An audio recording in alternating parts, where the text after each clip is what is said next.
Well, hello, everyone. Welcome to Fridays with Sandy. I'm John Byrne with Poets and Quants. We have Sandy Kreisberg in the house. He is Hello, the everybody. Welcome. of Friday. HBS guru. We have a terrific candidate. His name is Evan. He works at the Johnson Space Center for NASA as a flight controller, and he has a 3.8 GPA and a really impressive GMAT 750. I wonder how many times you had to take that test to get a 750, Evan. How I many had to take times? I took it twice, but I actually did better the first time. Whoa, very impressive, man. That's incredible. Well, you are aiming for some big schools, Harvard among them. Sandy, what do you think? NASA is great. I think schools are going to they'd be eager to have someone from NASA in their classroom. Evan, you mentioned that you've got a buddy. Do people from the Johnson Space Center typically go to business school or have MBAs? From my group, it's not typical, but there's one recent alum from my group who went to UT Austin and is now pursuing a strategy career in tech. But as a rule, people from NASA don't go. So they'd be happy. They'd go, boy, we got an applicant from NASA. That's great. Okay. 3.8 from Iowa State University in aerospace engineering. That's impressive. 750 is impressive. Your chances of getting in are pretty darn good. Yeah, at every school, Harvard, Kellogg, Darden, Booth, and Rice Jones are his picks. Yeah, I think, is there any reason why you're not applying to Stanford? I'm just not too keen on California. I have more family in the Midwest and East Coast, so I want to regionally stay over there. All right, good. Your chances, you're 26 years old, so everything really checks out. The way you're not going to get in is you're going to blow the interview. I'm not saying that's going to happen. I'm saying if you don't get in to like Harvard, the reason will be that they interview you and they say, I don't like this guy. This guy's a stiff. Well, that's what they say, Yeah, well, you got to stay away from the jargon because I know that if you work for NASA, there's a lot of jargon in that place. We love our acronyms. So let's get right into it. Like at an interview at Harvard, the first question they would say is, introduce yourself to your classmates in 2 minutes. So I'd say, hello, everyone. My name is Evan Wazorek. Grew up in the suburbs of Chicago, Illinois, and I went to undergrad at Iowa State University. Since I graduated undergrad, I've been working at NASA at the Johnson Space Center in Houston, Texas. And I've been working there operating the International Space Station. So my group's in charge of flying the spacecraft and controlling the thrusters on board in order to maneuver it. It's been a fun couple of years, but I'm happy to join y'all in class. I think that was superb. That was pretty good. Yeah, come on. That was really good. Yeah, you covered everything. You didn't get lost. And it was conversational. And it was conversational. Yeah, perfect. Could you tell me what you're doing now? So right now I have a rotational leadership role with my group, essentially being the pinpoint integrating with all of the other spacecraft disciplines. So I talk with the computer folks, the power folks, and the life support system people, as well as some others.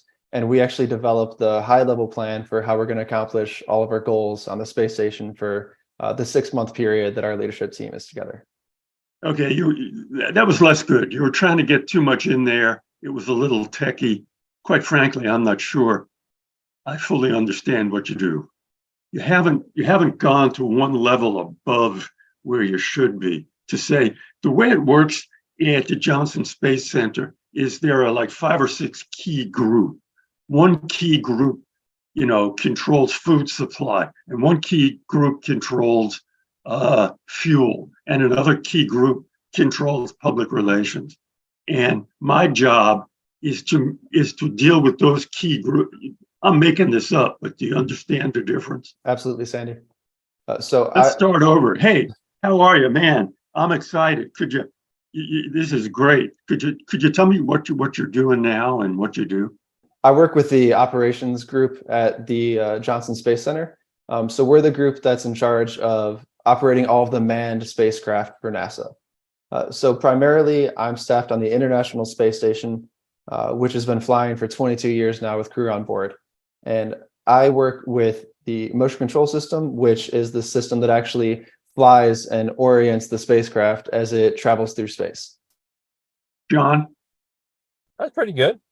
it didn't break into conversationality. You go, I work at the Johnson Space Center. Believe it or not, the International Space Center has been up and flying for 22 years, and there's a dedicated team at the Johnson Space Center that takes care of all aspects of the International Space Center, you know, and Yeah, my that's function, do you get that necessary background? Yep, understand. Just back it up a level higher, even. Critical, critical, makes all the difference in the world. So what do you do? Tell me, what did you do yesterday? Yesterday, I was actually in a simulation for a vehicle that's about to fly to station. So we have pretty rigorous training for any vehicle that's going to come up and actually attach to the ISS because of how hard the process is. So we, as a ground team, kind of go through that whole. What are you launch. sending up there? Food supplies or luggage, or you're taking back waste products, or what? I don't get it. Most of the time, the launch vehicles and spacecraft coming up have food for the astronauts or different upgrades that we're trying to implement into new systems on board. Yeah, so you got to back it up a little bit. You go, we've got the space station, which has been up there for 25 years, and it has to be serviced. And the way it's serviced is by these launch pod, these luggage carriers we send up there. So right now, I'm help preparing our next, service vehicle, or whatever the better version of that is. But do you get the difference? Yep, understand. Let's hear it. This is critical, man, because I'm not breaking your chops. This is what they're going to ask you, and if you can't do it, it's really damaging. So yesterday I was in a simulation for a vehicle that we were actually launching up to the space station here soon. Believe it or not, there's between 15 and 20 vehicles that we have to send back and forth to the space station every year. Without those, the crew wouldn't have enough food, and we would slowly have things fail on station, and we'd have to make sure that we're upgrading those items. So because of how hard that process is with sending those vehicles back and forth, we practice as a ground team several times for each mission. Good. And what's your much function? Yeah, that's the answer. Much better. Okay, you got it. Yep, a lot better. Evan, tell me what job you want after business school, what job you want after that, and where you see yourself ultimately. This is a question you absolutely have to be able to answer with competence. So after I complete my MBA, I'm looking to transition into a strategy role and change job functions. Ideally, that would be at one of the big strategy shops like McKinsey, Bain, or BCG, but I'd also love to possibly work in the aerospace industry doing strategy for a large aerospace and defense corporation. Long term, I really want to merge the. Do you know people at McKinsey, Bain, and BCG who, when you say strategy, I mean, those places don't think of themselves as doing anything else but strategy. So I think an answer might be, after business school, I've got a couple of thoughts. One might be to join, the McKinsey, BCG as an, what do they call a new analyst, or whatever? Is that what they call it now? Associate, where, and that would be good because why? Good to gain experience specifically in optimizing operations, or get experience with mergers and acquisitions, because aerospace is a heavy M&A industry. Okay, it would give me an introduction to just general business practices, and the way things work. Okay. Alternatively, I might join a big aerospace company like what? Northrop Grumman or Boeing, or any of their equivalents. Yeah. And do those companies have programs for business school graduates? Some of them do, but they all have strategy groups within them. So it'd just be a matter of networking with the correct people. Yeah, it would be helpful if you did a little homework there. You go, for instance, Boeing has a rotational leadership program for recent MBA graduates. I'm making that up, but Mhm. you know what I'm saying. Yeah. Okay. And then, okay, so right after business school, you either go to the consulting firms or you join a player like Boeing. And then what do you see as your second job? So long term, I really want to help private industry grow the space economy. I think that there's a lot of opportunities in low Earth orbit with space tourism and satellites launching from all the different aerospace corporations. And I'd love to kind of take the processes and knowledge that I've gained at NASA and the business knowledge I've gained working in a consulting firm and kind of merge those into the overall strategy for a large aerospace corporation. That didn't make sense to me. I mean, I think I know what you're saying, but you really got to get that wrapped down. Do you agree with me, John? I don't know. I thought it was pretty good to me. All right. The admissions officers are attitudinally more like me than John. John just is friendly. Okay. Name someone whose job you want. Like, give me some examples of that as your second job. Give me an example. An example for me of my second job is, this company has this, and I know, that would be a great second job for me. I forgot the exact title, but my former coworker who works for that large tech company now is doing strategy in their corporate group. So I think working in the corporate strategy at any large aerospace company or equivalent would be a good fit. Who are the large aerospace companies? Northrop Grumman, Lockheed Martin, Boeing, Collins Aerospace. We're not going to do this, but they just might throw this at you. They might ask you for your opinion of them as what their whatever they call that thing is. Threat. What am I thinking of, John? Power, strengths, weakness, SWOT. You know that term? Mm-hmm. Strengths, SWOT analysis, SWOT, strengths, weaknesses, opportunities, and threats. They might say, do a SWOT analysis of, put those companies in order of how you think they are positioned or something like that. So do a little homework. We're not going to do it now, but do a little homework on those companies. Cool. Understood. That's really good advice. It sounds to me, Sandy, that you think Evan's going to get an interview at every single place he applies to. Yeah. I think so too. I think you're going to be getting into, Kellogg, Booth, Darden, and Rice. And the big question is Harvard. Harvard will reject you if you screw up the interview. If you sound scripted or like you can't explain yourself, they will say, we'll take the other guy from aerospace that we interviewed. You understand? Sandy, what do you think Evan's odds are at Harvard Business School? Getting interviewed, I think his odds are like real high, like 50, 60, 70%. What you have to do, and what are you thinking about writing your essay about? I've watched a lot of the videos that you have at the Fridays of Sandy, and I've tried a couple times writing like a values essay, just kind of on my values and influences essay. And I'm split right now between the two and trying to make it sound believable and not forced. Yeah. Just don't disqualify yourself with your essay. Don't try and be funny and then piss them off. Just say, thank you for the opportunity for me to explain my goals further. My goals are, 1, to be an impactful leader. A role model for me is this and this.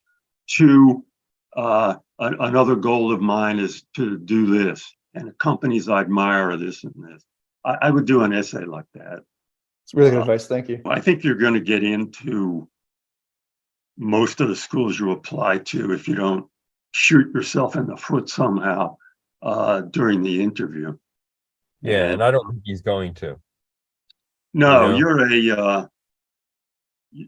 their type, man. You're a straight shooter. You're not trying to score points. You're just answering the questions. The only way you could, and this is not going to happen, but the only way you're going to screw this up is if you can't break out of the jargon. If they say, boy, this guy can't talk about anything but aerospace, and I didn't understand half his answers. Yeah. Don't use a single acronym and strip all the jargon away. I know you're an engineer and, that feels comfortable for you, but you're going to be talking to an admissions official and they're not going to know what you're saying. And they want to know that you can communicate to Cool. normal people, not other engineers. Understood. I'll definitely have to practice that before interview season comes around. And that's the only thing. Look, you've got great stats. You got a great career. You're with a highly admired organization doing really fun, interesting work. You're solid, Yeah, man. blah, blah, blah. Here's a hard question. Sometimes here's one of their tough questions. What's going to be hard for you at Harvard Business School? It's a good question, Sandy. I think the hardest part is kind of the same thing with moving to any new area. I think at first it's hard to acclimate and just get used to the new culture and people, but I think that's part of the exciting part as well. It's a challenge to go somewhere new, meet new people with no connections, but at the same time, it's an opportunity to make lifelong friends and gain a lot of knowledge. John? I'd say something else, like I would go to a more specific. That answer is not good. Okay, that's a generic answer, and I would say it's not addressing your particular needs. Yeah, I'd say given my background in NASA, I just want to make sure that I make a valuable contribution to classroom discussions. I know I have a lot to add. That's not a good answer either, John. What's a good answer for Evan? I've worked for NASA. I'm totally enmeshed in the NASA thinking and mindset and thinking like an engineer. When I saw the Harvard tape about the case method, what I saw were people coming at things from different directions and opening issues that I never thought of. So just to stop thinking like not to stop thinking like an engineer, but to think like an engineer plus picking up those new ways of approaching problems, that would be hard for me.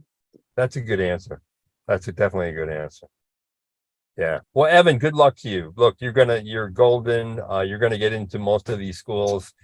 As we know, elite MBA admissions is a little random, so you never know, which is why. But I like the group of schools that you're applying to, and I'd be shocked if you didn't get an interview at every single one of them. And then the question to me is Harvard. And I think you're on a good be able to road. explain every gig on your resume in a conversational way. Keep it simple, keep it conversational. If they want to know more, they'll know more. And that's one piece of advice. And that's kind of it. That's the way people like you blow this game. All right, Evan, good luck to you. Sandy, thank you once again. And for all of you out there, good luck on your MBA journey. This is John Byrne with Poets and Quants. You've been watching Fridays with Sandy.